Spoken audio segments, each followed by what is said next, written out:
মানুষ সন্ধ্যা বেলায় মোমেন থাকবে, সকাল বেলায় কাফের হবে। ওই জামানায় ঈমান রাখা বড় দায়, বড় কঠিন। ইয়াতি আলান নাসি জামানুন আস-সাবিরু মিনহুম আলা দীনিহি কাল কাবিদ আলাল জামার। নবীজি সাল্লাল্লাহু আলাইহি ওয়াসাল্লাম বলেন, ওই জামানায় ঈমান রাখা এত কঠিন হবে, দ্বীনের উপরে টিকে থাকা এত কঠিন হবে, হাতের মাঝে আগুনের কয়লা রাখা যত কঠিন। কথা বুঝে আসতেছে কিনা ভাইয়েরা আমার? ওই জামানায় আপনি আছেন, দিকে আর খুব সাবধান, খুব সাবধান। ঈমান যদি হারিয়ে ফেলেন, জান্নাত কপালে আর।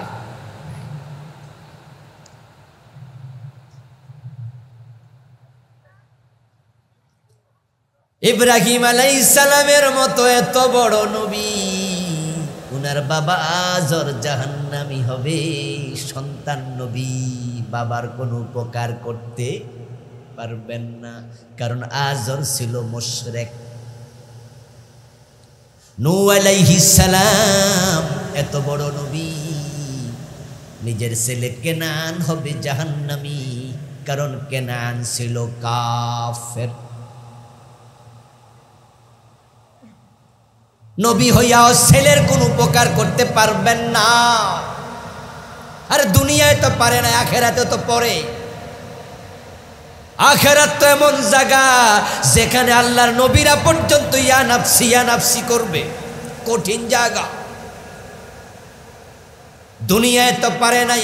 হযরত নূহ আলাইহিস সালাম যখন নৌকায়, পানি উঠেছে অনেক, এত পানি কোরআনে পাওয়া যায়, ওয়াফারাত তান্নুর, উপর থেকে তো বৃষ্টি হয়েছে। এই যে মহিলারা রান্না করার জন্য মাটির মাঝে চুলা বানায়, তৎকালীন যুগেও মাটিতে চুলা ছিল। কোরআনে আল্লাহ বলে ওই চুলার ভিতর থেকেও পানি উঠেছে। নূহ আলাইহিস সালামের প্লাবন যে হয়েছিল, পৃথিবী ডুবে গিয়েছিল, পাহাড় পর্বত সহ পানি আকাশ থেকে পড়েছে লাগাতার, চুলার ভিতর থেকে পর্যন্ত বের হয়েছে, নৌকা ভাসছে। নূহ আলাইহিস সালাম উঠেছেন তার ঈমানদার মুমিন বান্দাদেরকে সাথে নিয়ে, কিন্তু তার ছেলে দাঁড়িয়ে আছে পানির মাঝে। নূহ আলাইহিস সালাম বলে, ইয়া বুনাইয়া ইরকাব মা'না, ও আমার কলিজার টুকরা ছেলে, ওঠ নৌকায় ওঠ। বুনাইয়া, ইবনি মানি ছেলে, বুনাইয়া মানি কলিজার টুকরা ছেলে, প্রিয় ছেলে। ও আমার প্রিয় ছেলে, নৌকায় ওঠ। কেনান বলতেছে, সাহাবি ইলা জাবালিন ইয়াসিমুনি মিনাল মা, তোমার নৌকায় উঠবো না, কথা হলে তো ডুবে যাবি। কেনান জবাব দেয়, পাহাড়ের চূড়ায় উঠবো। নাউজুবিল্লাহ পড়ো। কত বড় খারাপ হারামি কারে, বাবার কথা শোনে না, এ কয় পাহাড়ে উঠবো, পাহাড় আমাকে আজকে বাঁচাবে। ইয়াসিমুনি মিনাল মা, পানি থেকে পাহাড় আমাকে বাঁচাবে। কারণ কেনান জানতো এই নৌকায় উঠতে একটা টিকিট কাটা লাগে। ওই টিকিটটা হলো লা ইলাহা ইল্লাল্লাহ নূহুন নবিয়্যুল্লাহ। এই টিকিট কেটেছিল 80 জন মানুষ, তারা নৌকায় উঠেছে। যাদের ঈমান নাই তাদেরকে নৌকায় তুলতে মানা করছে কে? তাই কেনানো জানে এই টিকিট না কাটলে বাবা আমারে তুলব না, কইছে ওঠ। যদি আমি উঠতে যাই তখনই কইব কালেমা পড়। এই জন্য সে বলছে না, আমি আজকে পাহাড়ে উঠব। হযরত নূহ বলে, লা আসমাল ইয়াউম, ও বেটা আজকে তোকে পাহাড়ও বাঁচাতে পারবে না, পাহাড়ও ডুবে যাবে। সে তারপর ঈমান আনে নাই। কিছুক্ষণ পরে ঠিক নূহ আলাইহিস সালাম তাকায়া তাকায়া দেখে পাহাড়ের চূড়া ডুবে গেছে। এবার কেনানের হাঁটু ডুবে গেছে, মাজা ডুবে গেছে, গলা ডুবে গেছে, মাথা ডুবে গেছে। কেনান এখন পানির মাঝে সাঁতার কাটে। নূহ আলাইহিস সালাম এবার কেনানের সাথে কথা বলা বন্ধ করে দিলেন।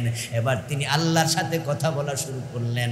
বললেন, ইন্নাবনি মিন আহলি, আল্লাহ এই যে আমার ফোলাডা পানিতে ডুববা যাইতাছে, হে তো বোঝে না, সে তো অন্যায় করছে, সিদ্ধান্ত মানে না আমার।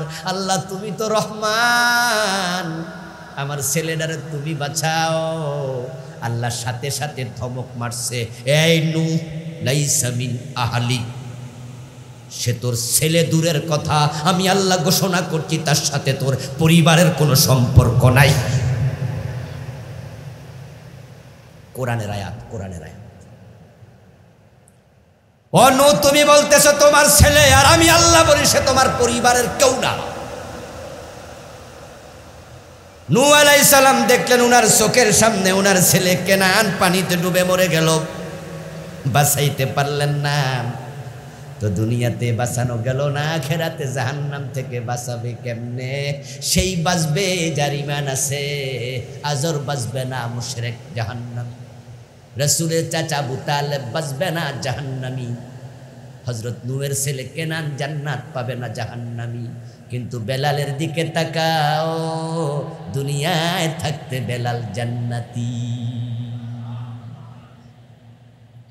বেলাল রাদিয়াল্লাহু তাআলা রাসূলের আত্মীয় স্বজন ছিল। হ্যাঁ না, কথা কইতে হইব তো, হেইয়মেও না কইলে আগামু কেমনে ভাই? বেলাল কি রাসূলের আত্মীয়? চামড়ার মিল আছে, চেহারার মিল আছে? কিচ্ছু মিল নাই, কালো মানুষ। ওই হাফসা ইথিওপিয়ার গোলাম। রাসূলুল্লাহর আত্মীয় নয়, স্বজন নয়, বংশের লোক নেই, দেশের মিল নাই, পরিবারের কোনো যোগসূত্র নাই, রাসূলের আত্মীয় স্বজন কিচ্ছু না। অথচ বেলালকে রাসূল মেরাজের রাতে জান্নাতে দেখে আসলেন।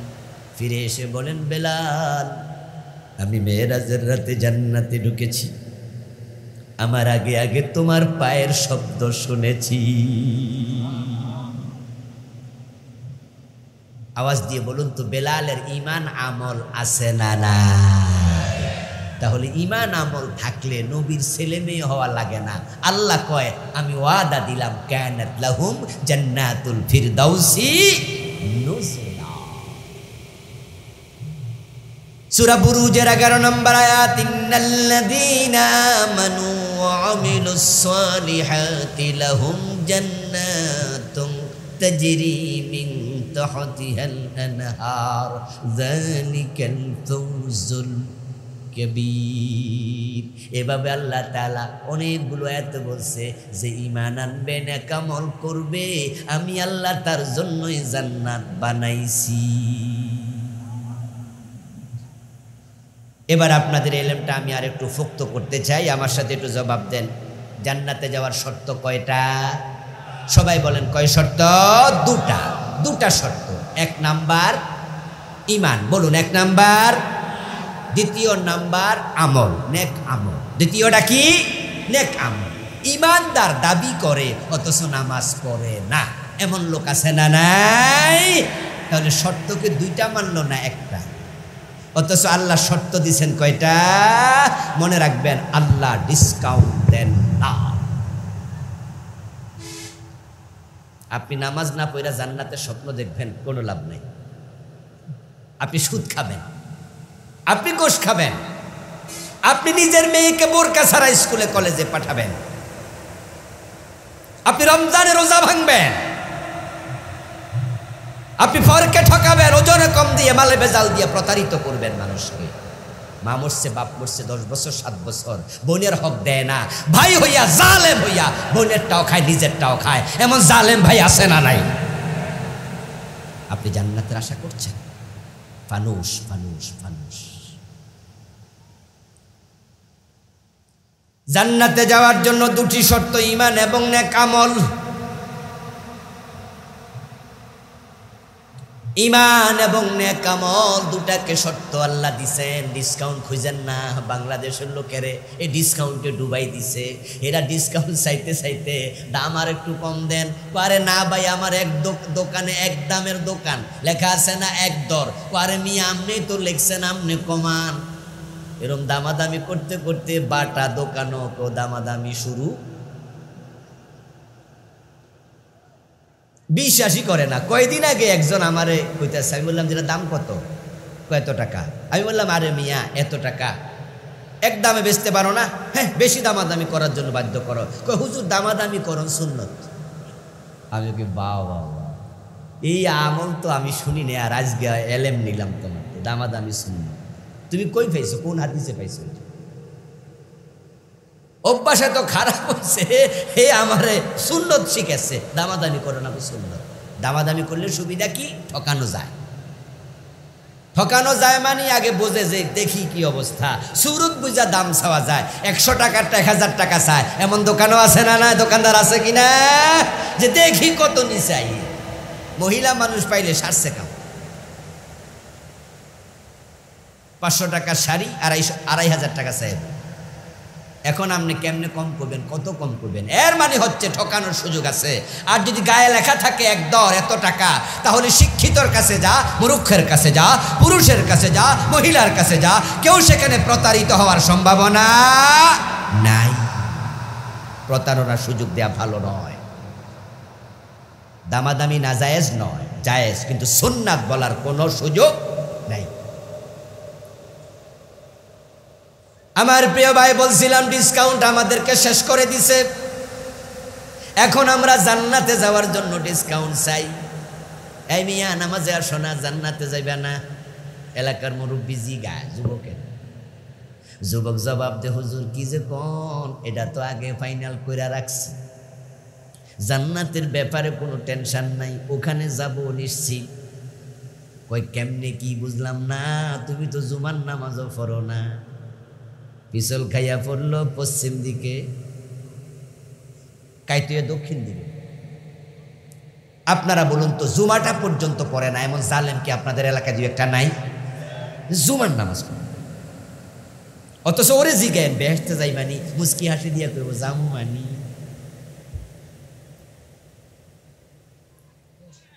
আমার প্রিয় ভাইরা, জান্নাতে কেমনে যাবে প্রশ্ন করার পরে এবার দোতরা কান্দে নিয়ে গানে গানে জবাব দেয়। আখেরাতের ব্যাপারে ওনার টেনশনই নাই, কারণ আছেন আমার মুক্তার, আছেন আমার ব্যারিস্টার। শেষ বিচারের হাইকোর্টেতে তিনি আমায় করবেন পার, আমি পাপী তিনি জামিনদার। টুনটুনা টুনটুন এই জাতীয় গান গাইয়া দোতরা বাজাচ্ছে এমন লোক বাংলাদেশে আছে কিনা? এই গান কি আমি লিখছি?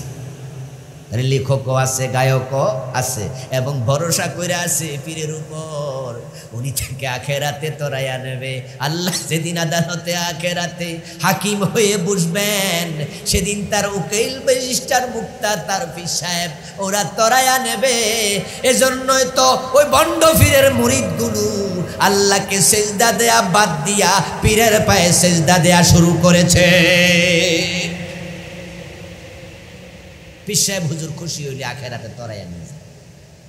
ডিসকাউন্ট খুঁজতেছে, নামাজ রোজা লাগবে না, ইমান আছে তো, নামাজ পড়ো না।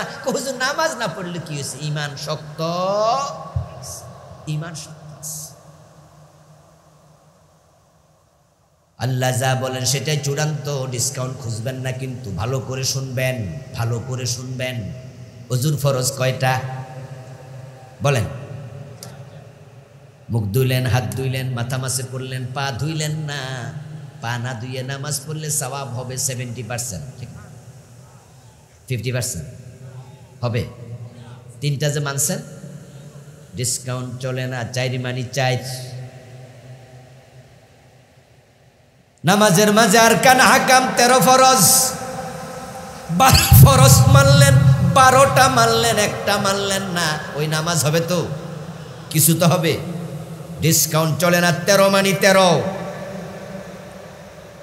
সবে সাদেকের সময় রোজা রেখেছেন, শুরু সাহারি খেয়েছেন, সূর্য ডোবার 10 মিনিট আগেও যদি আপনি ইফতার করে ফেলেন, সারা দিনের রোজা পুরাটা বাদ। 1 মিনিট আগেও তুমি ইফতার করতে পারবা না। আল্লাহর অর্ডার হলো সুম্মা আতিম্মুস সিয়ামা ইলাল লাইল, তুমি রোজাটাকে রাত পর্যন্ত পূর্ণ করো। সুতরাং সূর্য ডোবার 1 মিনিট আগেও যদি কেউ জেনে বুঝে ইফতার করে, তার পুরা দিনের রোজা বাদ। এই যে 16 ঘন্টা 15 ঘন্টা রাখলো, এর একানা দামও নাই। আল্লাহ ডিসকাউন্ট দেয় না। আমরা তো সুদ খাইও জান্নাত খুঁজি, নামাজ না পড়ি জান্নাতে যাব। এত সোজা, এত সোজা। আদম আলাইহিস সালাম জান্নাতে আল্লাহর কথা শোনেন নাই মাত্র কয়টা? মা হাওয়া শুনে নাই কয়টা? জান্নাতে আল্লাহ থাকতে দিছে তো, আমরা শুনি না কয়টা? স্বপ্ন দেখেন কেমনে ওখানে যাবেন? জটিল বিষয়, বড় জটিল। কোরআনে আল্লাহ তাআলা কাহিনীগুলো শোনায়। فلما ذاقا الشجرة بدت لهما سوآتهما طفقا يخصفان عليهما من ورق الجنة। আদম হাওয়া আল্লাহর নিষিদ্ধ বৃক্ষের ফল খেলো, সাথে সাথে আল্লাহ জান্নাতের পোশাক খুলে নিয়ে গেলেন। আল্লাহ বুঝালেন, আমার কথা না শুনলে আমি জান্নাতের কাপড় গায়ে রাখি না।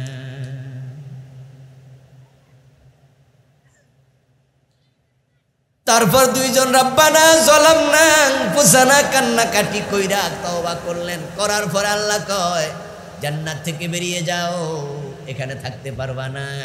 তারপরে দুনিয়া যাওয়ার পরে ফাইম্মা ইয়াতিয়ান্নাকুম মিন্নি হুদা ফামান তাবিআ হুদায়া ফালা খাউফুন আলাইহিম ওয়ালা হুম ইয়াহজানুন। এ জান্নাতে আবার কেমনে আশা লাগে? আমার পক্ষ থেকে নির্দেশনা যাবে, এটা মানলে আবার জান্নাত পাবে। কথা মানবা না, কপালে জান্নাত নেই। ডিসকাউন্ট খুঁজেন না তো কি? ও আর শুনে মনে মনে ভাবতেছে তাহলে আর বেশ তো লাগবে না। জটিল ওয়াজ হয়ে যাচ্ছে, কঠিন ওয়াজ। তবে হ্যাঁ, একটা সুযোগ আল্লাহ দিয়া রাখছে। আল্লাহ তো রহমান, তিনি যেমন আজিজ, তিনি যেমন একটা করলে অন্যায় ধরে লায়, আবার কিন্তু তাওবার দরজা খুলে দিছে। তাওবা করলে যত গুনাহ একসাথে মাফ করে দেয়। সুবহানাল্লাহ।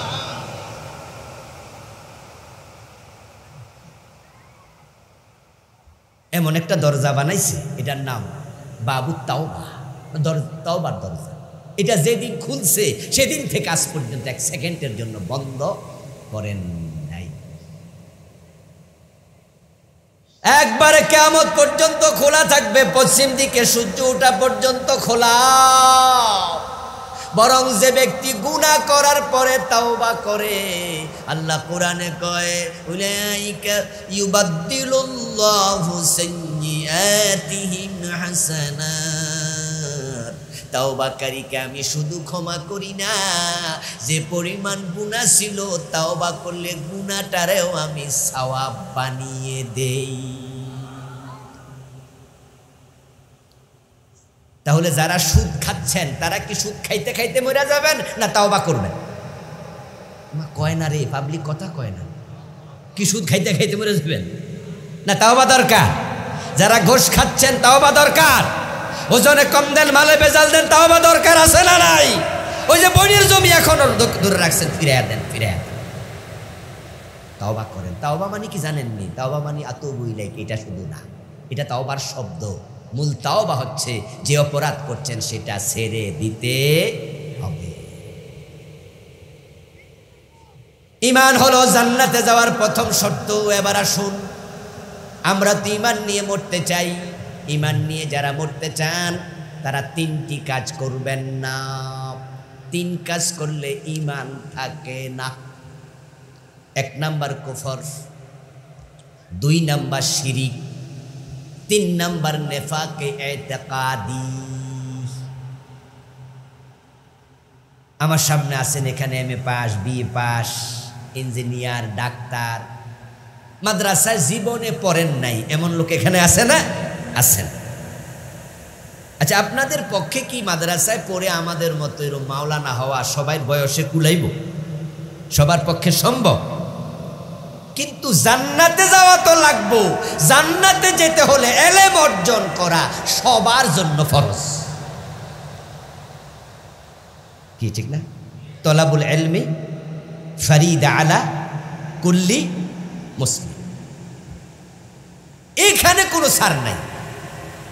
ইসলামের মৌলিক এলেম অর্জন করা, এটা ইঞ্জিনিয়ার, ডাক্তার, ব্যারিস্টার, উকিল, শিক্ষিত, মূর্খ, মাওলানা, গাইরে মাওলানা, জান্নাতে যারা যেতে চায় ইসলামের মৌলিক এলেম তাদেরকে শিখতেই হবে।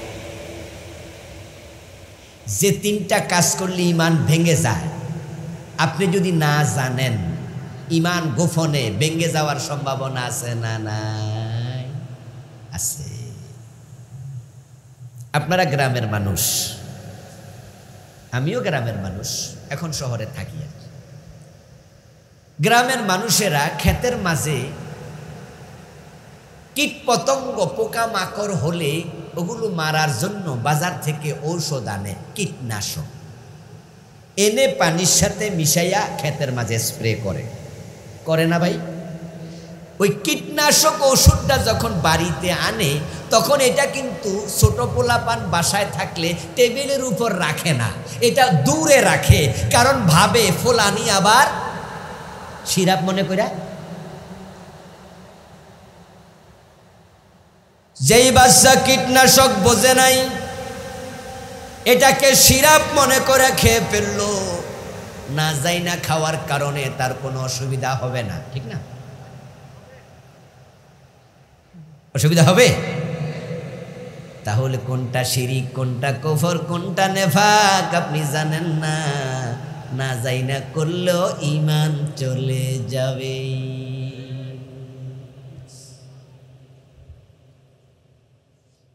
হাশরের ময়দানে আল্লাহর সামনে হাজির হইয়া কত মানুষ দেখবে আমলনামা সাদা কাগজের মতো, খালি একটা নেকিও নাই। অথচ লোকটা ছিল নামাজি, লোকটা ছিল হাজি, লোকটা ছিল ভালো মানুষ। ও দোস্ত, আল্লাহকে বলবে, আল্লাহ আমার সওয়াব কই, আমলনামা খালি কেন? আল্লাহ বলবে, ও মিয়া তোমার তো ঈমানটাই নাই, আর যার ঈমান নাই তার আমল থাকবে না। বাংলায় প্রবাদ আছে, জাল সিরা হইলে চলে কিন্তু ডুলা ভাঙ্গা হইলে চলে না। আমি জানি না এই প্রবাদে এই এলাকার মানুষ বোঝে কিনা। জাল তো ছিলেন, যে ডুলা ছিলেন, মাছ যেটাতে রাখে এটারে কি কয়? খালই। আচ্ছা, এবার তো চিনছে। জাল ছিদ্র, কিন্তু ট্যাংরা মাছ ছিদ্র জাল উঠতে যায়, কারণ ট্যাংরা মাছের কি আছে। কিন্তু ডুলা যদি ছিদ্র হয়, খালই যদি ছিদ্র হয়, কোনো মাছই আর থাকে না। আমলে কিছু ত্রুটি আল্লাহ হয়তো ছাড়বে, ঈমানে ত্রুটি হলে আল্লাহ ছাড়বেন না। ঈমান হলো অঙ্কের মতো, 10 লাইনের অঙ্ক, 9 লাইন ঠিক হয়েছে, 1 লাইন ভুল হয়েছে, 10-এ কত? কত পাবেন ভাই? এরা কথা বলতে থাকেন না একটু। কত পাবেন? কেউ ভুল করলো 5টা, সে কত? কেউ ভুল করছে 10 লাইনে 10টা, সে পাবে কত? কেউ লেখে নাই, সে কত? ঈমান ঠিক তাই, যার ঈমান নাই সে কাফের। যে কোরআনের কিছু মানে না, সেও কি কাফের। কেউ একটা মানে না, সেও। বড় সেন্সিটিভ বিষয়। এই যে কাদিয়ানি, তারা পবিত্র কোরআনে শুধুমাত্র একটা মেসেজের সাথে সংঘর্ষ লাগাইছে, সেটা হচ্ছে খাতামান নাবিয়্যিন। তারা নামাজ, রোজা, হজ, যাকাত সব মানে, এভরিথিং মানে।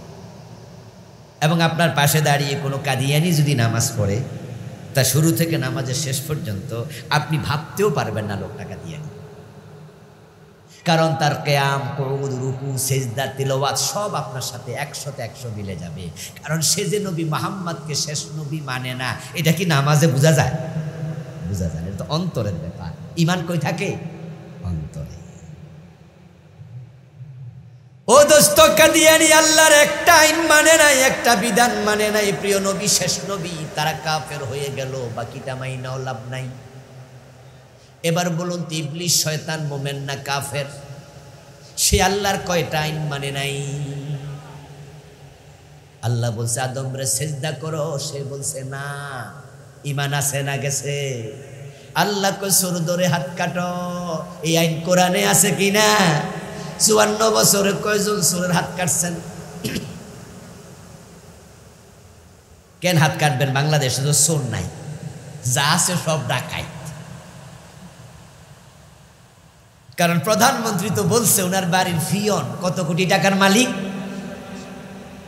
আচ্ছা, 400 কোটি টাকা যে চুরি করে এটাকে চোর না ডাকাত? তাও ছোট ডাকাত না বড় ডাকাত? শরীয়তের বিধান হলো ডাকাত ধরে শুলে দাও, জেনা করলে হাত কেটে দাও, মদ পান করলে 80 বেত লাগাও, বিবাহিত জেনা করলে পাথর মারো। কাদিয়ানি মানলো না একটা কাফের, ইবলিস শয়তান আল্লাহর একটা আইন মানলো না কাফের। আমরা ডজন ডজন বাদ দিয়া আমরা কই আমরা মুমিন, কারণ আমাদের ঈমান সুপারগুলো দিয়া লাগাইছি, এটা ছুটবো না।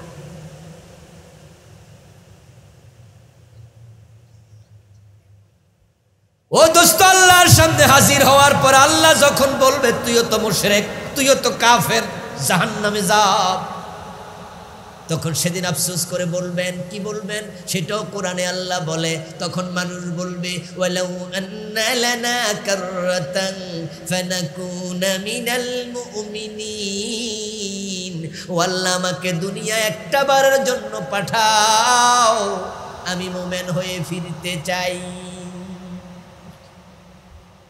সেদিন আপনি আল্লাহকে বলবেন, আল্লাহ আবুল কালাম আজাদ হুজুর রাজে ওয়াজ করছে, এটা তো এখনো না বুঝছি, কথা তো ঠিক, আমরা তো তোমার আইন দিয়া দেশ চালাই নাই, আল্লাহর আইনে দেশ চালাতে হবে, মানুষের আইনে দেশ চলবে না, এমন কথা আল্লাহর কোরআনে আছে কিনা? 54 বছর এই দেশ কোরআন দিয়ে কয় ঘন্টা চালাইছে? দিন দূরের কথা। আমাদের যিনি মডেল, আইকন, আইডল, উসওয়া, কুদওয়া, নমুজাজ, ইমাম নবী মুহাম্মদ সাল্লাল্লাহু আলাইহি ওয়াসাল্লাম, লাকাদ কানা লাকুম ফি রাসূলিল্লাহি উসওয়াতুন হাসানা। আমার রাসূল যখন মদিনার প্রেসিডেন্ট ছিলেন 10 বছর, সবাই একটু বলুন তো উনি মন মতো দেশ চালাইছে না কোরআন মতো? ওমর যখন অর্ধ দুনিয়ার প্রেসিডেন্ট ছিলেন, উনি মন মতো চালাইছে না কোরআন মতো? 54 বছর আমরা কোরআন দিয়ে একদিনও চালালাম না, এতে বোঝা যায় আমরা রাসূলকে আদর্শ এক্ষেত্রে মানি নাই।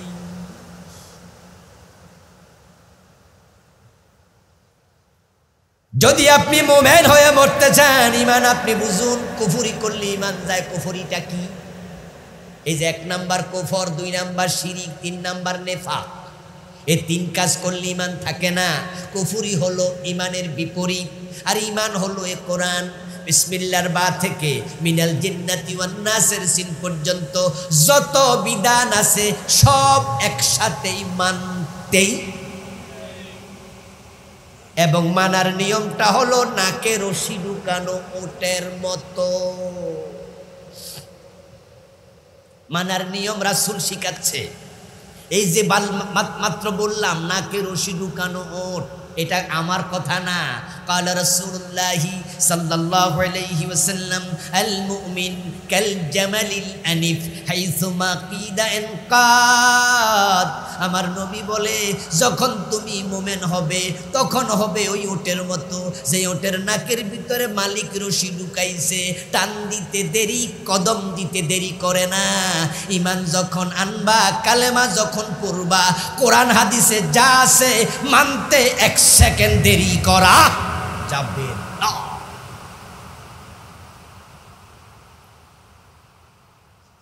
তো কোরআনের মাঝে আছে সারিকু ওয়াসারিকাতু ফাকতাউ আইদিয়াহুমা, চোর নারী হোক আর পুরুষ হোক ধরে ধরে হাত কেটে দাও। এই চোর ধরে হাত কাটা হোক, এটা মানা দরকার আছে না নাই? না মানলে আপনি মুমিন না, এটা কোরআনের আয়াত। নবী মুহাম্মদ শেষ নবী, এটা কোরআনের আয়াত। কাদিয়ানি মানে নাই, কাদিয়ানি মুমিন না কাফের। তো চোর ধরে হাত কাটা কোরআনের আয়াত, মানবেন না আপনিও কাফের। এখন ঈমান নিয়ে বাঁচতে চাইলে এই আইনগুলো মানা দরকার আছে কি না? আত্মসমালোচনা করেন, আপনি মানেন কি না? বরং অসংখ্য ভাই আছে মানেন না, আজকের মাহফিলও আছেন। এইসব ওয়াজ কি দরকার? নামাজের ওয়াজ না হুজুর করব, রোজার ওয়াজ করবে।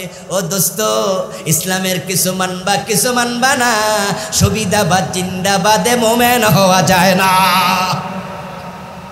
উদখুলু ফিস সিলমে কাফা, ইসলামে ঢোকার নিয়মই হলো ভুরা ঢোকো। অনেকে আছি আমরা অর্ধেক মেনে জান্নাত চাই, মনে করি কি জানেননি, আচ্ছা মাইটার কিছু খাইয়া আখেরাতে জাহান্নামে কয়দিন জল্লা মইলা জান্নাত পেয়ে যাব। হ্যাঁ, যদি আপনার আমলে ত্রুটি থাকে তাহলে কিছু মাইর খাইয়া জান্নাত পেতে পারেন, কিন্তু ইমানে ত্রুটি থাকলে জান্নাত হারাম। আল্লাহ বিষয় খুব সিরিয়াস। এখন কুফরি কি, এ নিয়ে আমি বই লিখেছি। এ বইটার নাম দিছি ঈমান, কুফর ও নিফাক। এ বইতে বাংলাদেশে চলমান 56টা কুফর লিখছে। কয়টা কব, 1 মিনিট করে কইলেও তো 56 মিনিট লাগবে। তো আর একটা না আছে শিরিক, যেটা করলে ঈমান চলে যায়। এ বিষয়ে আলাদা বই লিখেছি, ছোট্ট বই। এ বইতে বাংলাদেশে চলমান 29টা লিখছি। 1 মিনিট করে কইলেও 29 মিনিট লাগবে। নিফাক লিখেছি 28টা, কোরআন এবং হাদিস থেকে। আপনারা শুনেছেন 3টা।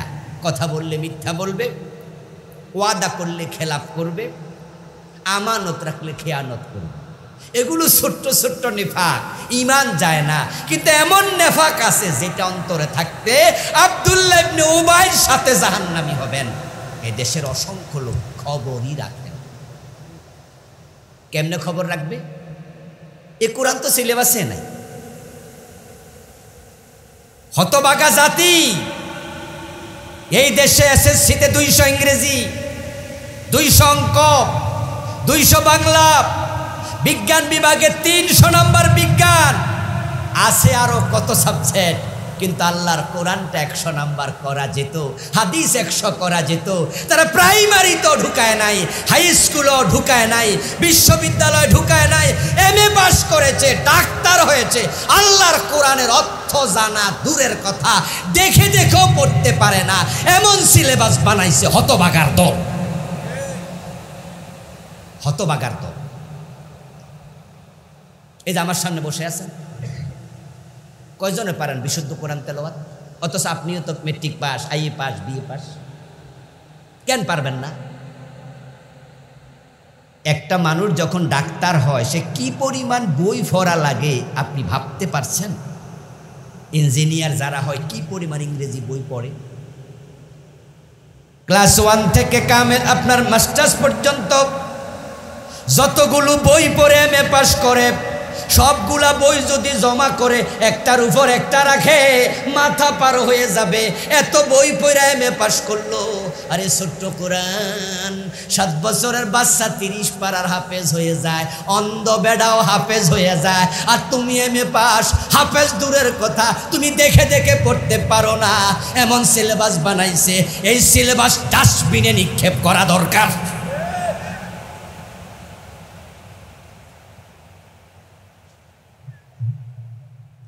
এখন কোরআন সিলেবাসে কখন হবে? যখন কোরআনওয়ালা, আল্লাহর প্রেমিক, আলেম ওলামা, ইসলাম ওয়ালারা সংসদে নেতা হইয়া শিক্ষামন্ত্রী চেয়ারে বসবে। তখন আপনি কোরআন পড়লে আপনি জানবেন যে শিরিক কাকে বলে, কুফর কাকে বলে, কোনটা কি। হাসরের ময়দানে আল্লাহরে বলবেন যে আল্লাহ আমারে দুনিয়ায় একবারের জন্য পাঠাও। বলুন তো দুনিয়ায় আল্লাহ কি ফিরে আর পাঠাবে? আপনি না জানার কারণে মাহফিলের স্টেজে এসে মুশরিক হয়, না জানার কারণে মাইক হাতে নিয়ে মঞ্চে জনসভায় মুশরিক হয়। কত নেতা এই সামনে নির্বাচন ঘোষণা হবে, দেখবেন যে মাইক হাতে নিয়ে বলবে জনগণ সকল ক্ষমতার উৎস। পাবলিক রে, জনগণকে ফার্ম দিয়া ভোট নিব, যে আপনারাই তো সাবরেন্টির মালিক, সার্বভৌমত্ব জনগণের, জনগণ সকল ক্ষমতার মালিক। এই কথাগুলো আমাদের দেশের নেতারা বলে না? ভাইয়েরা ভাইয়েরা ভাইয়েরা কথা বলেন না, নেতারা বলেনি? এই কথা যে বিশ্বাস করে সাথে সাথে ঈমান শেষ। অথচ এটা আমাদের সংবিধানের কথা। আমাদের সংবিধানে আছে জনগণ সাবরেন্টির মালিক, জনগণ সকল ক্ষমতার উৎস। আল্লাহর কোরআনে আল্লাহ বলে না, সকল ক্ষমতার মালিক কে? কুলিল্লাহুম্মা মালিকাল মুলক তুতিল মুলকা মান তাশা ওয়া তানজিউল মুলকা মিম্মান তাশা। বলুন ও নবী, ও রাজাদিরাজ আল্লাহ, ক্ষমতার মালিক তুমি।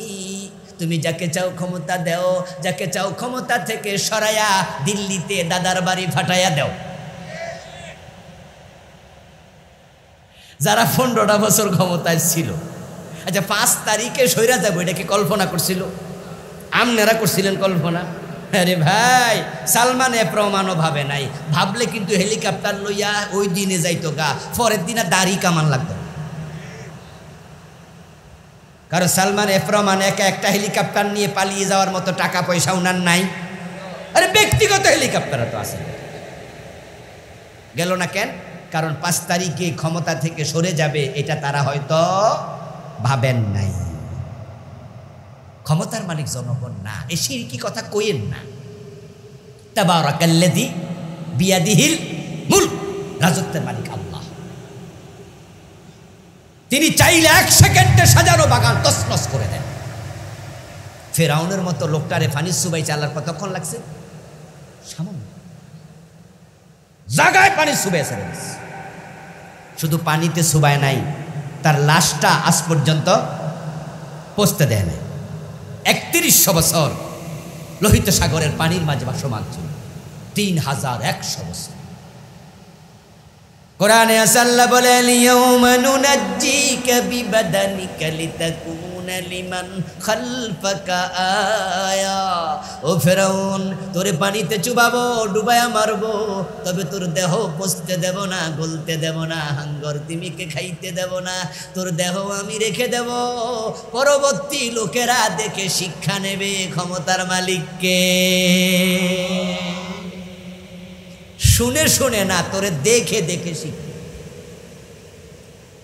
আমিও গিয়েছিলাম মিশরে 5-7 বছর আগে, ন্যাশনাল মিউজিয়ামে দেখেছি ফেরাউন কিভাবে শটান একটি কাচের বাক্সে শুয়ে আছে।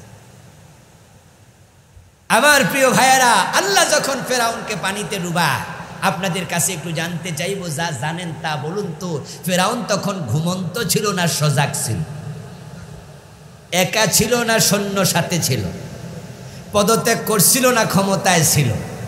আল্লাহর শক্তি দেখেন, ক্ষমতা রাইকা সজাগ অবস্থায় সৈন্য সহ একসাথে ডুবাইয়া দিছে, বুঝাইছে ক্ষমতা তোর হাতে না, ক্ষমতার মালিক।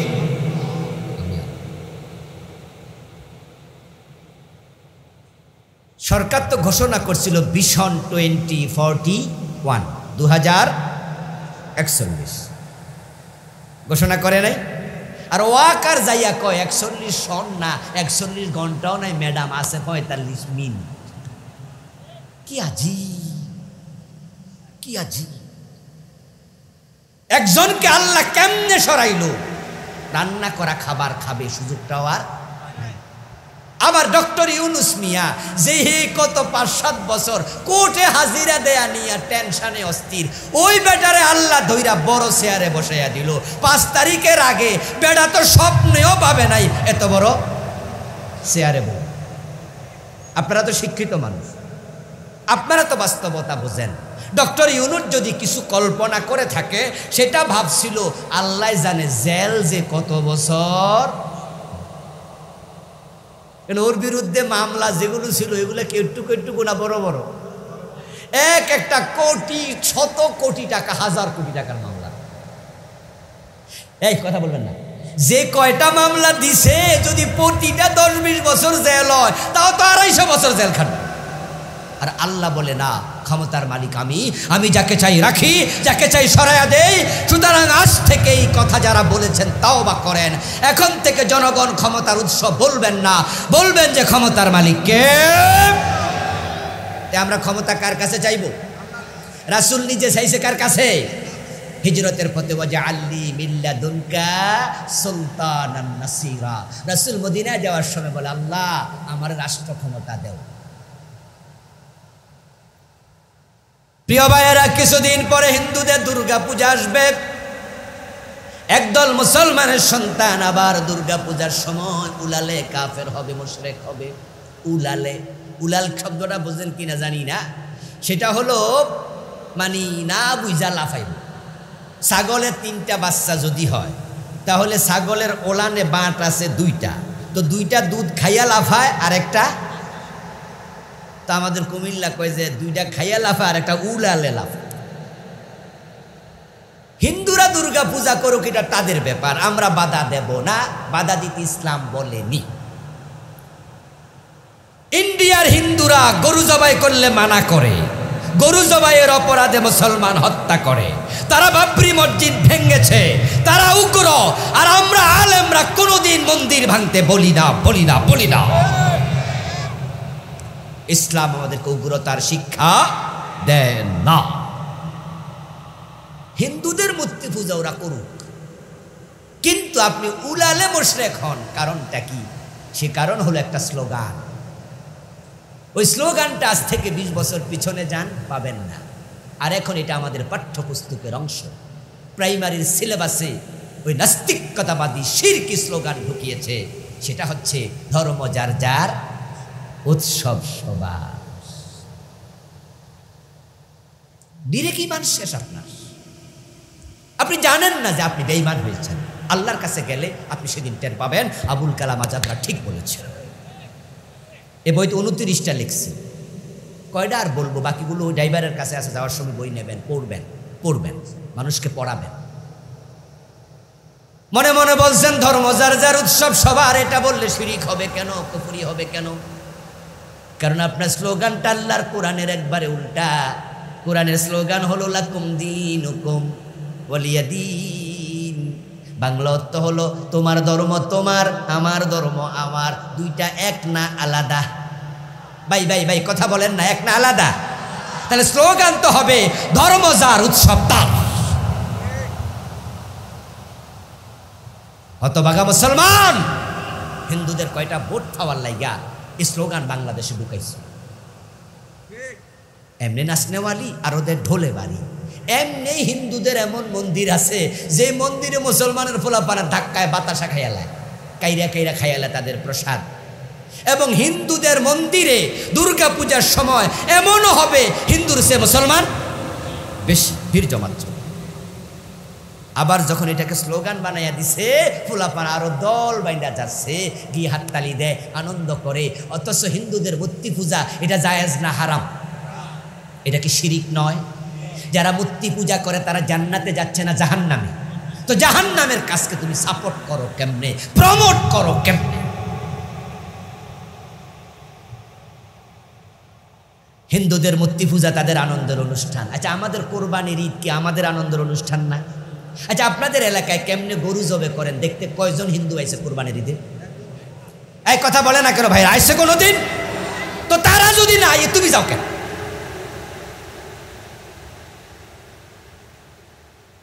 কেন বুঝো না ভাই? আরেকটা স্লোগান আমাদের ঈমান শেষ করে দিয়েছে। ওই জঘন্য স্লোগানটা হচ্ছে কি জানেন? সেটা হলো ছেলে হোক মেয়ে হোক দুটি সন্তান যথেষ্ট। ঘরে ঘরে ঢুকাইছে স্লোগান। কেন যথেষ্ট? প্রশ্ন করুন, উত্তর দেবে বেশি হইলে খাওয়াইবেন কি? তাহলে যে 2 জন হইছে 2 জন রে কেডা খাওয়ায়? এই ভাই, রিজিকের মালিক কে? ওই যে 2 জন আছে 2 জন রে খাওয়ায় কে? 3 নাম্বার জন হলে খাওয়াবে কে? 4 নাম্বার হলে খাওয়াবে কে? তো তুমি এই প্রশ্ন তৈরি করে আল্লাহকে ছোট করা কেন?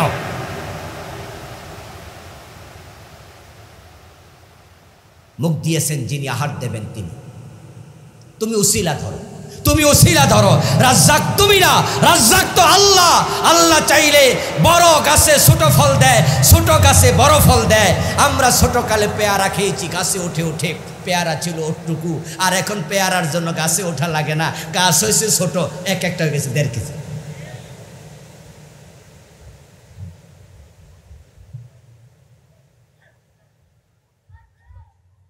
আমার প্রিয় ভাইয়েরা, নিফাকগুলো শিখবেন, কুফর শিখবেন, শিরিক শিখবেন। আমার বই থেকে শিখবেন, বিভিন্ন রাইটার থেকে পড়বেন, ঈমান বাছু। দ্বিতীয়, নেক আমল। নেক আমল কি? এই দেশের লোকেরা মনে করছে নামাজ পড়বো, রোজা রাখবো, হজ করবো, জাকাত দেবো, সেলসেলায়া বেহেশতে ঢুকে যাব। নো দোস্ত, নেক আমল হচ্ছে কিছু করণীয়, কিছু বর্জনীয়। নামাজ পড়বা সুদ খাইবা, এটার নাম নেক আমল না। কোরআনে আল্লাহ বলে মা তাকুমুর রাসূলু ফাখুযুহু ওয়া মা নাহাকুম আনহু ফান্তাহু। রাসূল যা করতে বলেছেন করো, যা ছাড়তে বলেছেন ছাড়ো।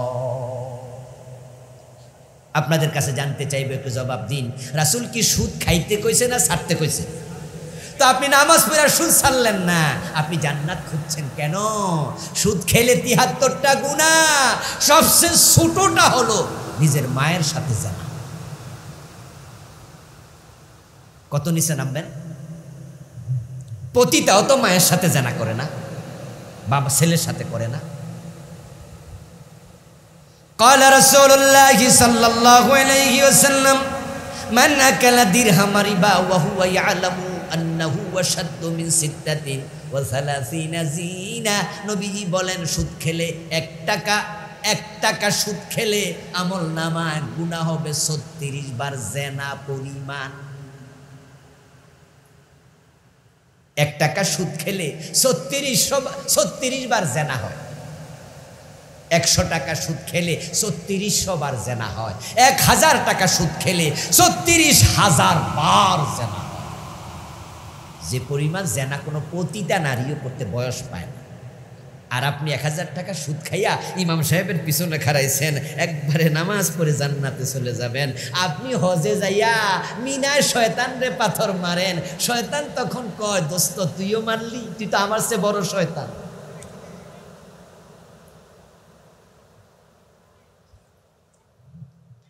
আচ্ছা, আমাদের মৃত্যুর আগে কি আজরাইল এসে কোনো নোটিশ দিয়ে যাবে? আপনি সুদে টাকা লাগানো অবস্থায় মৃত্যুবরণ করার মানে হলো আপনি মায়ের সাথে জেনাকারী অবস্থায় মরছেন।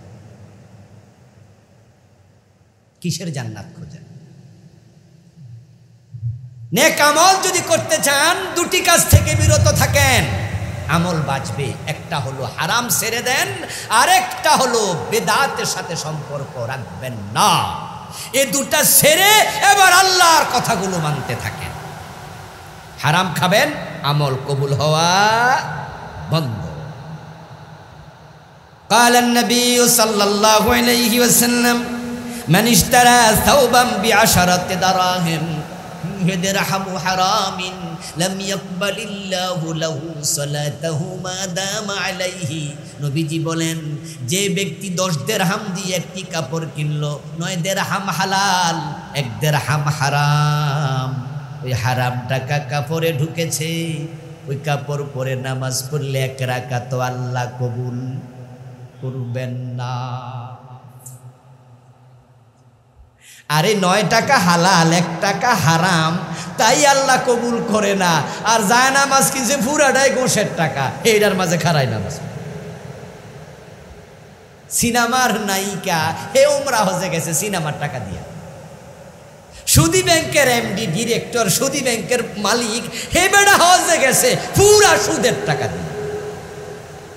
আর সেখানে যাইয়া কাবার সামনে খাড়াইয়া ইয়া রাব্বি ইয়া রাব্বি ইয়া রাব ওয়া মাতআমুহু হারাম ওয়া মাশরাবুহু হারাম ওয়া মালবাসুহু হারাম ওয়া গুযিয়া বিল হারাম ফান্না ইস্তাজাবু লিযালিকা। নবী মুহাম্মদ বলে, কাবার সামনে খাড়াইয়া দুই হাত তুলে আল্লাহ আল্লাহ আল্লাহ করবার লাভ নাই। পেটে হারাম, রক্তে হারাম, গোশতে হারাম, কাপড়ে হারাম, পানির যে বিল দিছো বিদ্যুতের টাকা দিয়া, যে পানি খাইছো, কিডনির মাঝে পানি আছে, ওই পানির টাকাটাও ছিল।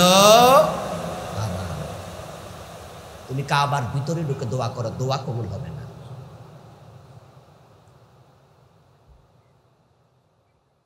अल्लाह को खुशी रखो, अगर शैतान को बेजार ना करो। আমাদের বুদ্ধি হলো আল্লাহ খুশি থাক, শয়তানও খুশি থাক। সিনেমা হলের মালিক বেড়া মসজিদের সভাপতি, বাহ। অফিসে ঘোষ খায়, ওই বেটা মসজিদে রড কিনে দে, সিমেন্ট কিনে দে, মসজিদে এসি লাগাই দে, মুসল্লির আরামে নামাজ পড়ুক। হাসরের ময়দানে আল্লাহরে কয়ে দিব, আল্লাহ ঘোষ খাইছি, এটা গুনাহ হয়েছে ঠিক আছে, কিন্তু তোমার মসজিদে যে এসি কিনে দিছি, আল্লাহরে খোটা দিয়ে দেব, বলবো জান্নাত দেও। চুরি করে কোরবান দিয়া আপনি সওয়াব খুঁজছেন, আপনার মতো ব্যাককল কয়জন আছে? হুজুরের কাছে গিয়ে মাসলা জিজ্ঞাসা, হুজুর চুরি করে কোরবান দিলে হইব? হুজুর দিচ্ছে ধরলাম, ফেসবুকে আসছে এক অফিসে আজকের একদিনে 3,10,000 টাকা ঘোষ সহ ধরা পড়ছে। 3,10,000 আজকে একদিনে বিকাল পর্যন্ত খাইছে। পরে পুলিশ গেছে, ওই ডয়ারের মাঝে দেখে এতগুলা টাকা। তো একদিনে 3 লাখ টাকা, এবার তাহলে বছরে খায় কয় লাখ? এটা কি অভাবে না স্বভাবে?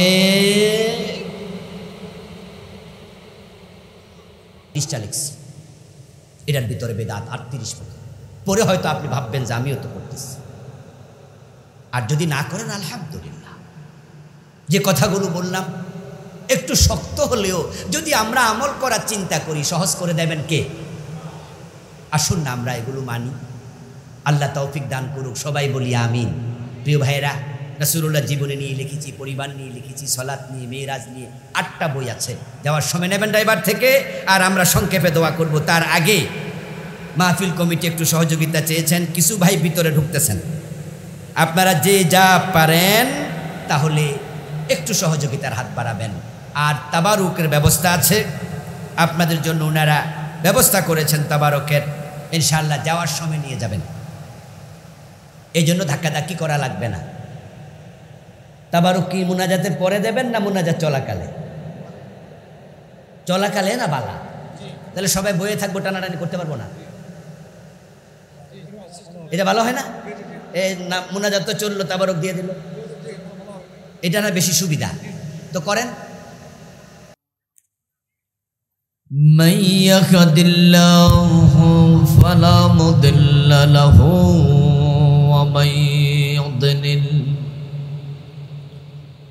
ومن يضلل فلن تجد له وليا مرشدا وأشهد أن لا إله إلا الله وأن محمدا عبده ورسوله أما بعد فقد قال الله تعالى في كلامه المجيد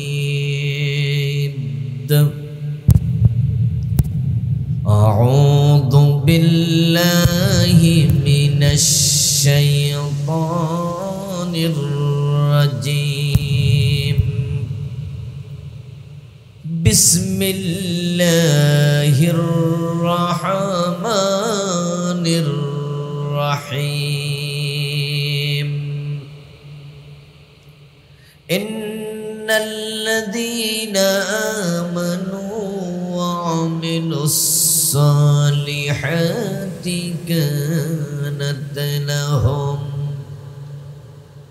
كانت لهم جنات الفردوس نزلا خالدين فيها لا يبغون عنها حولا قال النبي صلى الله عليه وسلم تكون بين الساعات فتن كقطع الليل المظلم يصبح فيها الرجل مؤمنا فيمسي كافرا ويمسي مؤمنا فيصبح كافرا ويبيع أقوام دينهم بعرض من الدنيا أو كما قال النبي عليه الصلاة والسلام شكل درود شريف فرون اللهم صل على محمد وعلى آل محمد كما صليت على إبراهيم وعلى آل إبراهيم إنك حميد مجيد اللهم بارك على محمد وعلى آل محمد كما باركت على إبراهيم وعلى آل إبراهيم إنك حميد مجيد اللهم صل وسلم وبارك عليه চাপাইর হিলফুল ফজল যুব সংঘ কর্তৃক আয়োজিত আজকের এই ষষ্ঠ বার্ষিক তাফসীরুল কোরআন মাহফিলের সম্মানিত সভাপতি আলহাজ খবির উদ্দিন সাহেব, সম্মানিত উদ্বোধক জনাব মোহাম্মদ মামুনুল ইসলাম সাহেব, আজকের মাহফিলের সম্মানিত আলোচক যিনি আমার পূর্বে অত্যন্ত চমৎকারভাবে আলোচনা উপস্থাপন করেছেন, নন্দিত মুফাসসিরে কোরআন মহতারাম ডক্টর ফখরুল আশিকি হাফিজাহুল্লাহ, মহতারাম মাওলানা হাফিজ হাসানুল্লাহ মাহমুদ সাহেব, মাওলানা ওয়াহিদুজ্জামান সাহেব সহ অন্যান্য সম্মানিত আলোচকবৃন্দ, সম্মানিত প্রধান অতিথি বিশিষ্ট রাজনীতিবিদ জনাব হুমায়ুন কবির খান সাহেব, জনাব বেলাল হোসেন সরকার সাহেব সহ অন্যান্য সম্মানিত অতিথিবৃন্দ, উপস্থিত মুহতারাম উলামায়ে কেরাম, ইসলাম প্রিয় তৌহিদি জনতা, পর্দার অন্তরালের সতী সাধবী সম্মানিতা মা ও বোনেরা, আমার প্রিয় দিনী ভাইয়েরা, আপনারা কেমন আছেন? মাহফিলে এসেছেন কিন্তু বাহিরে দাঁড়িয়ে আছেন, ভিতরে বসার জায়গা আছে, দেখতে তো একটু কেমন জানি অসুন্দর অসুন্দরও লাগে। আপনারা বুকে হাত দিয়ে বাহিরে দাঁড়ায় থাকবেন, অথচ মাহফিলের এই জায়গাটুকুর চারপাশে রহমতের ফেরেশতা দাঁড়িয়ে আছে, এটা হাদিস দিয়ে প্রমাণিত। তো মাহফিলের সীমানার চারপাশে রহমতের ফেরেশতা দাঁড়াবে, কিন্তু আপনি যেখানে দাঁড়াইছেন সেখানে তো ফেরেশতা নাও থাকতে পারে, তাহলে আপনি তো রহমত থেকে বঞ্চিত হচ্ছেন। এতটা কাছে এসে রহমত থেকে বঞ্চিত হওয়া কি ঠিক? এটা কেমন চিন্তা ভাই? প্লিজ, জায়গা যেহেতু আছে, 10 মিনিটে আপনার হাতে সময় থাকলে 10 মিনিট বসেন, কোরআনের মাজলিসে বসেন। মুরগি যখন বাচ্চা ফোটানোর জন্য ডিমে তা দেয়, ডিমের উপরে বসে, যে ডিমগুলো পাখার বাহিরে থাকে ওগুলোতে বাচ্চা ফোটে? কালিয়া কইরের ভাইরা, কথা বলতে হবে তো, আমার কথা কি বুঝতেছেন আপনারা? যে ডিমগুলো পাখার বাহিরে পড়ে যায় এগুলো কি বাচ্চা ফোটে? বাহিরে তার যে উষ্ণতা, তার পাখার যে সংস্পর্শ, টাচ, তা নেই, যার কারণে বাচ্চা ফুটল না। মসজিদের সীমা আছে, মাদ্রাসার সীমা আছে, মাহফিলের সীমা আছে। এই সীমাটাকে সামনে রেখে প্রিয় নবীজি বলেছেন কোরআনের মাজলিসের চারপাশে রহমতের ফেরেশতা দাঁড়িয়ে থাকে। সুবহানাল্লাহ পড়ে। মাশাআল্লাহ, ইতিমধ্যে আমাদের ভাইরা মাঠে চলে আসছে এবং মাঠটা এখন দেখতে একটু ভর্তি ভর্তি লাগছে, ভালো লাগছে। আমরা যারা আসলাম আজকের কোরআনের এই মাহফিলেই আমাদেরকে আসার তৌফিক দিলেন কে? কোরআনের কথা সবাই বলতেও পারে না, সবাই শুনতেও পারে না। এই গ্রামে বাড়ি, অথচ মাহফিলে আসে নাই, বাড়িতে বসে আছে, এমন 2-4 জন নাই। আবার 5 মাইল দূর থেকে চলে আসছে, এমন 2-4 জন নাই। এটাই নিয়ম। নবীজি সাল্লাল্লাহু আলাইহি সাল্লামের ঘরেই তো আবু তালেব থাকতেন, রাসূলের চাচা না, এক ঘরের মানুষ, কিন্তু কালেমা নসিব হয় নাই। আর গিফার গোত্রের হযরত আবু যর গিফারি, মক্কা থেকে অনেক দূরে ওনার বাড়ি, উনি ইসলাম গ্রহণ করার জন্য ওখান থেকে দৌড়ায় আসছে। হযরত সালমান ফারসি রাদিয়াল্লাহু তাআলা আনহু, উনি পারস্যের মানুষ। হযরত বেলাল হচ্ছেন ইথিওপিয়া, হাবশার মানুষ। হাফসার বেলাল কালেমা পায়, ঘরের চাচা পায় না। একজনকে আল্লাহ কবুল করেছে, আর একজনকে করে নাই। কোরআনের মাহফিলে যে আল্লাহ আমাদের বসার তৌফিক দিলেন, আমরা শুরুতে তাকে কৃতজ্ঞতা জানাই, শুকরিয়া জানাই, কালিমাতু শুকর ফরি আলহামদুলিল্লাহ।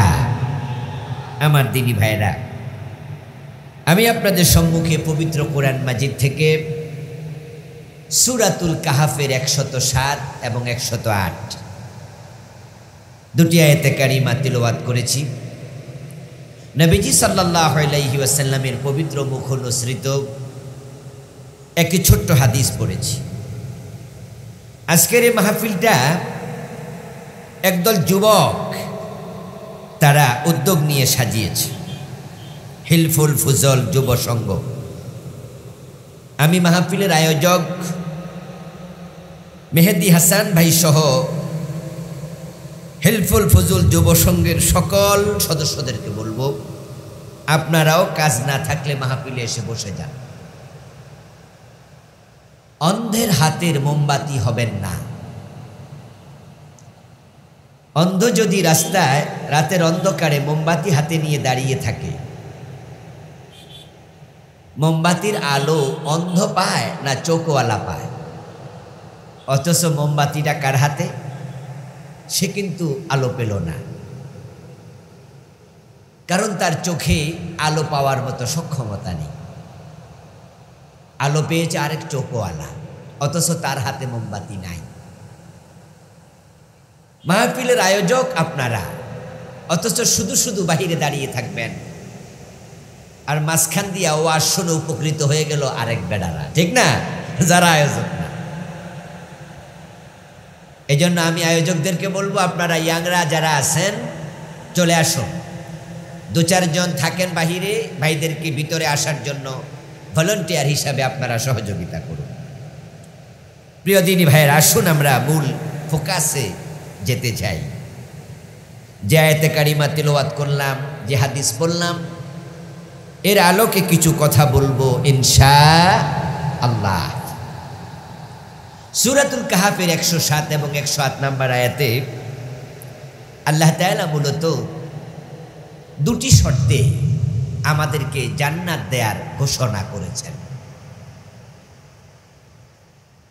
আজকের এই মাহফিলে আমরা যারা এসেছি, নিশ্চয়ই আমরা আল্লাহর জান্নাত পাওয়ার আশায় আসছি, ঠিক না?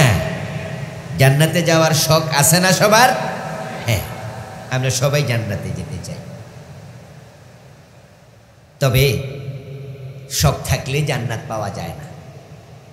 কোরআন মাজিদে কমপক্ষে 1 ডজন আয়াতে আল্লাহ তাআলা জান্নাত প্রসঙ্গে দুটি শর্ত আলোচনা করেছেন। আর যিনি শর্ত দিলেন তিনি জান্নাত দেবেন। শর্ত মানবেন না, জান্নাত তিনি দেবেন না।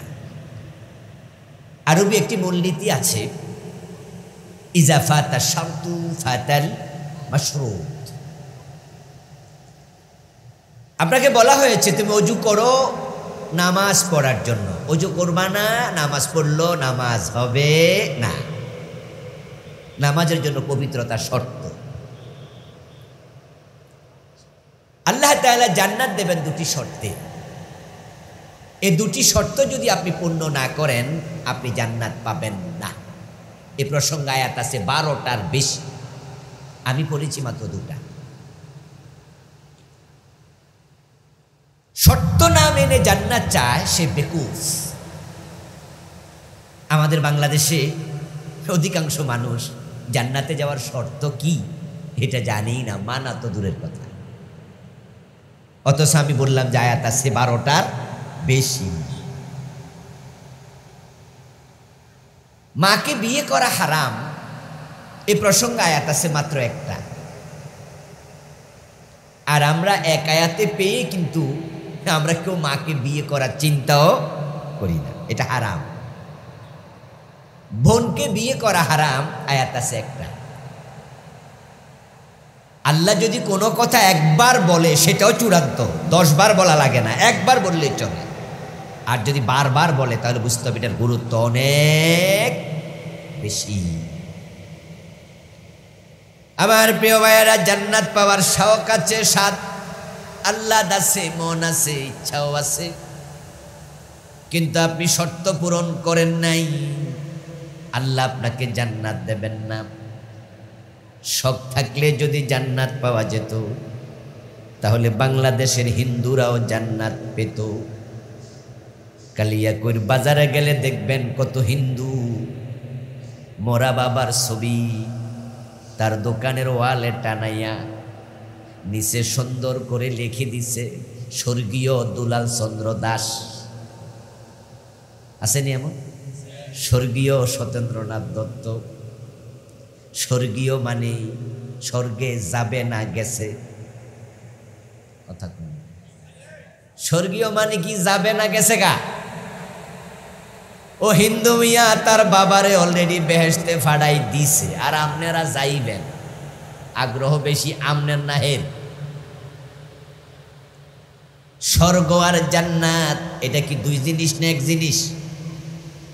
যা জানেন তাই বলেন, এক জিনিস তো। জান্নাত আর বেহেশত দুই জিনিস না এক জিনিস? শব্দের পার্থক্য, জিনিস একটাই।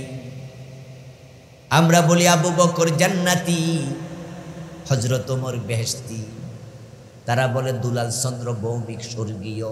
কথা কিন্তু একটাই, যে লাউ সেই কদু। আরবিতে বলে জান্নাত, ফার্সিতে বলে বেহেশত, বাংলায় বলে বাগান, ইংরেজিতে বলে হেভেন, সংস্কৃতিতে বলে স্বর্গ। জিনিস কিন্তু একটাই। কেউ বলে লাউ, কেউ বলে কদু, কেউ বলে বউ, কেউ বলে বধূ, কেউ বলে আনন্দ, কেউ বলে ফুর্তি। তারা বলছিল ভাস্কর্য, আমরা আলেমরা বলছি এটাই হলো মূর্তি। মনে আছে না? ভুলে গেছেন? এই ভাস্কর্যের বিরুদ্ধে কথা বলতে গিয়েই তো আমাদের মামুনুল হক ভাই জেল খাটা লাগছে, ঠিক না? উনারে যে বউ দিয়া মামলা দিছে হোটেল থেকে ধরে আইনা, কারণ ছিল তিনি ওই ভাস্কর্যের বিরুদ্ধে বলছিলেন পোস্তগোলার মোড়ে বঙ্গবন্ধুর বিশাল ভাস্কর্য বসাবে সরকার, পরিকল্পনা করছে। মামুনুল হক ভাই এক প্রোগ্রামে বলছে এই ভাস্কর্য এখানে বসতে দেয়া হবে না, যদি বসাও এই ভাস্কর্য বুড়িগঙ্গায় নিক্ষেপ করা হবে। মনে আছে না? বলছে বুড়িগঙ্গায় ফেলে দেব। এই তো আগুন লেগে গেছে। ওনার পিছনে গোয়েন্দারা তৎপর। এক পর্যায়ে ওনাকে হোটেলে ধইরা জেলে দিল, বউ দিয়া দর্শনের মামলা দিচ্ছে। এবং শামীম ওসমান নারায়ণগঞ্জের যে এমপি, তিনি তার একটি আলোচনায় বলেছেন যে হুজুররা আমাদের কি ইসলাম বুঝায়? আমরা কি মূর্তি বানাই নাকি? আমরা মূর্তি বানাই না, আমরা ভাস্কর্য বানাই। হুজুররা আমাদের ইসলাম বুঝাইতে হবে।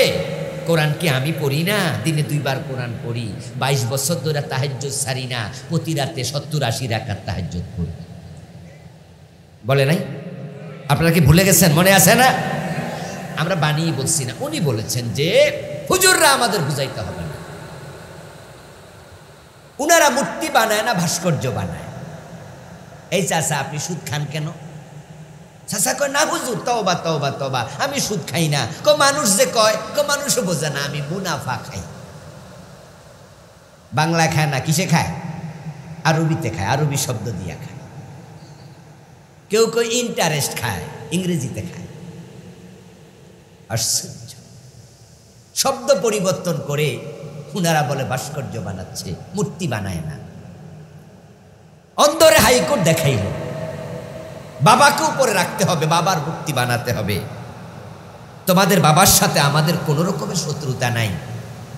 উনি স্বাধীনতার স্থপতি ছিলেন। এই দেশ স্বাধীন হওয়ার পিছনে বঙ্গবন্ধুর ভূমিকা ছিল। আমরা আলেমরা কোনোদিন বলিনি না, আমরাও বলি ছিল। উনি নেতা, কিন্তু তাই বলে কি মূর্তি বানাতে হবে? ইসলাম তো মূর্তি বানানোর অনুমতি দেয় না। আমাদের কাছে দল আগে না ইসলাম আগে? চুপ করে আছেন কেন? দল আগে না ইসলাম আগে? নেতা আগে না ইসলাম আগে? তা আমার ইসলাম যেটা অনুমোদন করে না সেটা আমরা করতে পারি না। কেউ যদি আমার বাবার মূর্তি বানাতে বলে আমি কি রাজি হব? তাই বলি কি আমার বাবার প্রতি আমার শ্রদ্ধা নাই? ওরা বলতেছে না ভাস্কর্য বানাই, হুজুররা বোঝে না, আমাদের বোঝাচ্ছে কি? আচ্ছা আপনারা বলুন তো, ভাস্কর্যের চেহারা আছে, মূর্তির চেহারা নাই। ভাস্কর্যের নাক আছে, মূর্তির নাক নাই। ভাস্কর্যের হাত আছে, মূর্তির হাত নাই। আচ্ছা দুইটা কি দুই রকম না একরকম? তো ওরা কি অন্ধরে হাইকোর্ট দেখাইল? এর মানে লোকগুলো দলীয় তোষামদিতে অন্ধ হয়ে গিয়েছিল, এমন সীমালঙ্ঘন করল যেই সীমালঙ্ঘন আল্লাহ পছন্দ করলেন না। আপনারা জানেন যে হযরত শাহজালাল ইয়ামানি রাহমাতুল্লাহি আলাইহি আরব থেকে তিনি এই ভারত উপমহাদেশে এসেছেন, সিলেটে আসলেন।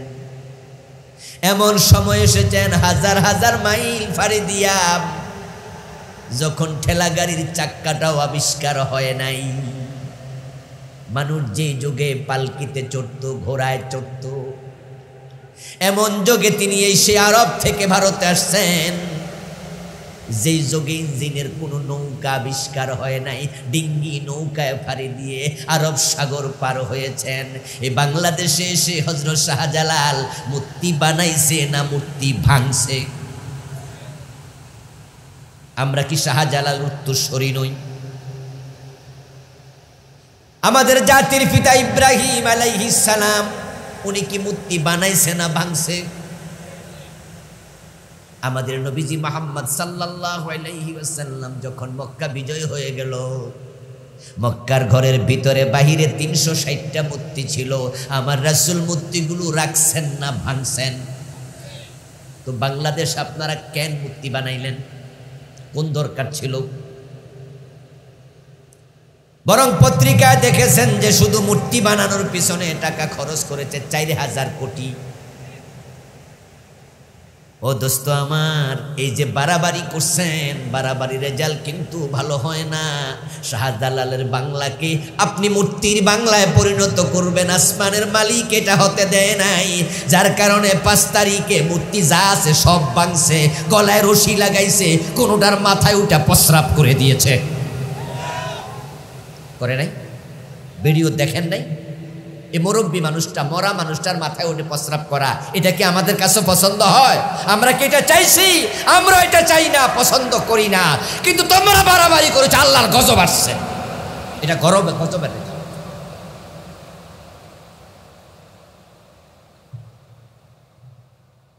সামনে যারা হবে দেশ চালক,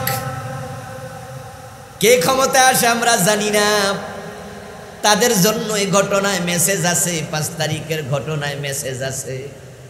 কারণ সামনেও নেতা হবে। তোমরা নেতার পূজা করতে করতে নতুন নেতার মূর্তিও বানাইও না। কারণ বাংলাদেশে আল্লাহ তাআলা এত রহমত দিয়া দেশটাকে ঢেকে রেখেছে, নতুন নেতা যদি আবার মূর্তি বানাও, ওটার মাথায়ও মানুষ প্রস্রাব করবে।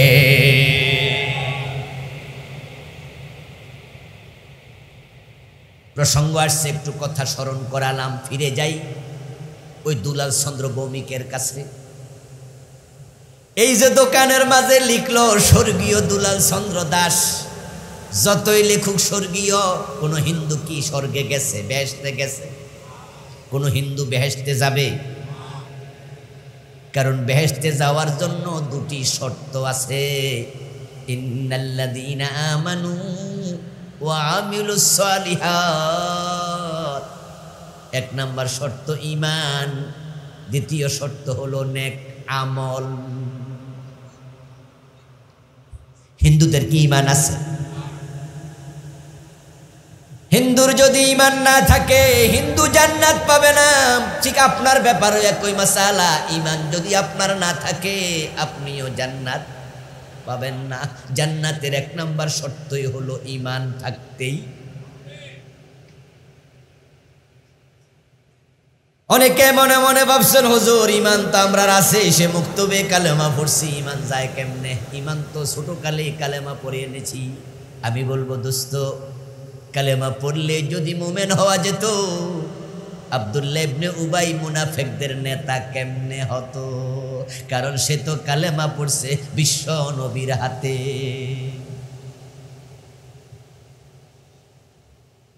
নবীজি সাল্লাল্লাহু আলাইহি ওয়াসাল্লাম হিজরত করে মদিনায় যাওয়ার পরে মুসলমান ঈমান আনলো, দলে দলে তাদের মাঝে ইবনে উবাই ছিল। আব্দুল্লাহ ইবনে উবাই রাসূলের হাতে হাত রেখে কালেমাটা পড়লো, রাসূলের পিছনে দাঁড়িয়ে নামাজ পড়তো, নবীজির সাথে এসে দুই একটা যুদ্ধের মাঠেও শরীক হয়েছে। কিন্তু লোকটা মুনাফিকদের নেতা, কোরআনে পাওয়া যায় তার অবস্থান হবে জাহান্নামে, ফিরাউন এবং নমরুদেরও নিচে।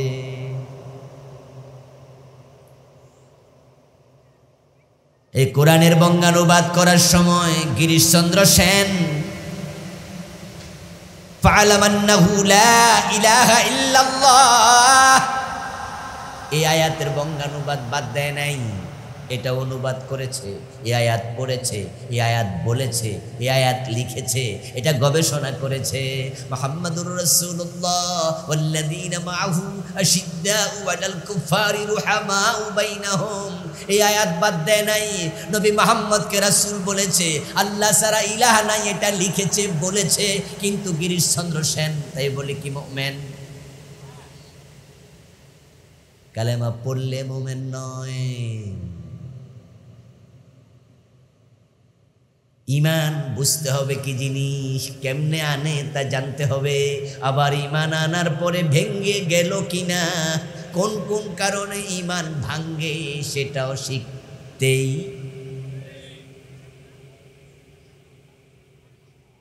বাংলাদেশে কত লোক নামাজি রোজাওয়ালা আছে যার ঈমান আরো 10 বছর আগে ভাঙছে, এই জানেই না, বুঝেই না, অথচ নামাজ পড়তেছে। বলুন তো, মসজিদে গিয়ে নামাজ পড়ে আল্লাহকে সেজদা দেয়, আবার দরবারে যাইয়া পীরের পায়ে সেজদা দেয়, এমন মুসল্লি বাংলাদেশে আছে কিনা? যে পীরের পায়ে সেজদা দিল, লোকটার ঈমান আছে না গেছে? সে মুমিন না মুশরিক? অথচ জুমার নামাজে তো হাজির, নামাজ তো পড়ছে, লোকটা মুশরিক। ছেলে হয় না, মেয়ে হয় না, 2-4-10 বছর বাংলাদেশে দোয়া করেছে, হুজুরের কাছে গেছে, হুজুর আপনি দোয়া করেন, মা বাবার কাছে কইছে, মুরব্বী টুরব্বির কাছে দোয়া করেন, তো বলা মাইয়া হয় না। এক পর্যায়ে অস্থির, হতাশ, এখন কারো পরামর্শ ইন্ডিয়া চলে গেছে পাসপোর্ট ভিসা লাগাইয়া।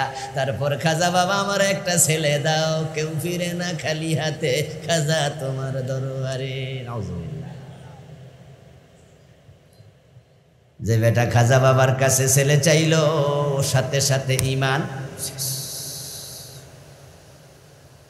এটা শিরিক, ঈমান নাই। অথচ কিছুক্ষণ পর আজান দেওয়ার পরে ওই লোকটা মসজিদে ঢুকলো। মাইনুদ্দিন চিশতি রাহমাতুল্লাহ আলাইহি কবরের পাশে মসজিদ, ওই মসজিদে গিয়ে নিয়ত করে বেঁধে দাঁড়ায়া নামাজে কয়, ইয়াকা না'বুদু ওয়া ইয়াকা নাস্তাঈন, ও আল্লাহ আমি শুধু তোমার গোলামি করি, শুধু তোমার কাছে আমি প্রার্থনা করি। আসমানের মালিক কয় মিথ্যুক, এইমাত্র খাজা বাবার কাছে ফোলা চাইলি।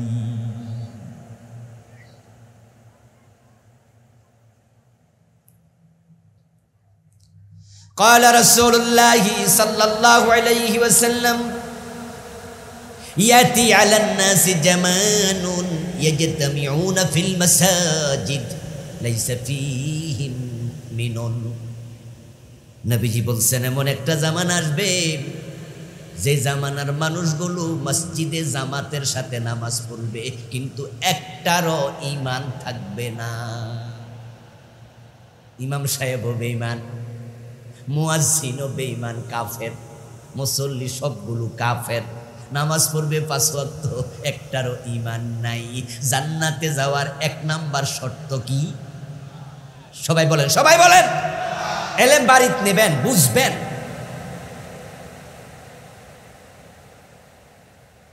জান্নাতে যাওয়ার প্রথম শর্ত ঈমান, দ্বিতীয় শর্ত নেক আমল। যদি প্রথমটা না থাকে দ্বিতীয়টা থাইক্কাও লাভ নাই। ঈমান হলো অঙ্কে 1-এর মতো, নেক আমল হলো তার পিঠের উপরে ডান পাশে শূন্যের মতো।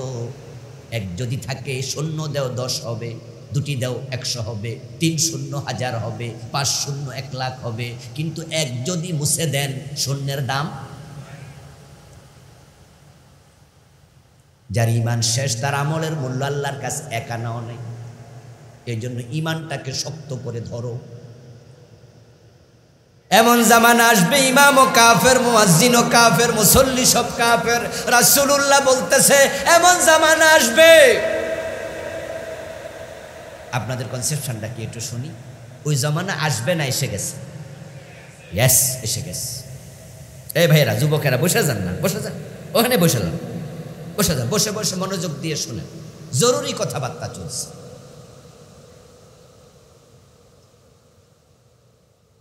ওই জামানা যে এসে গেছে তার প্রমাণ কি? তার প্রমাণ হলো কাদিয়ানীদের মসজিদ। বাংলাদেশে কাদিয়ানী আছে না নাই? তাদের মসজিদ নাই। ঢাকার বকশীবাজারে যাবেন, মাদ্রাসা আলিয়ার পাশে কাদিয়ানীদের মসজিদ পাবেন। ইমামও কাদিয়ানী, মুয়াজ্জিনও কাদিয়ানী, মুসল্লি সব কাদিয়ানী, নামাজ পড়ে 5 ওয়াক্ত। সেখানে মুসলমান আছে কয়জন? আপনাদের কাছে আমি জানবো, যারা জানেন জবাব দিন, কাদিয়ানী মুসলমান না কাফের? তো নামাজ পড়লো কয় ওয়াক্ত? ইমানদার আছে কয়জন? রাসূল 1400 বছর 1450 বছর আগে এটাই বলেছে, এমন জামানা আসবে জামাতে নামাজি থাকবে, মুমিন থাকবে না। গোলাম আহমদ কাদিয়ানের জন্ম 1835 সালে। আজ থেকে 250 বছর কম বেশি আগে। আর রাসূল হাদিস বলছে 1450 বছর আগে। ওই হাদিস বাংলাদেশে 100% মিলে গেছে। قال رسول الله صلى الله عليه وسلم تكون بين الساعة فتن كقطع الليل المظلم। রাসূলুল্লাহর একটি ভবিষ্যৎবাণী করছেন, কিয়ামতের পূর্বে ফিতনার যুগ আসবে। সূর্য ডুবে গেলে যেমন চারদিক থেকে আধার থেকে আসে, অন্ধকার নেমে আসে, ফিতনা দুনিয়ার চারদিক থেকে বের হবে। ওই ফিতনার যুগে ইসবিহুর রাজুলু মুমিনান ফায়ুমসি কাফিরা। মানুষগুলো সকাল বেলায় মুমিন থাকবে, সন্ধ্যা বেলায় কাফের হয়ে যাবে।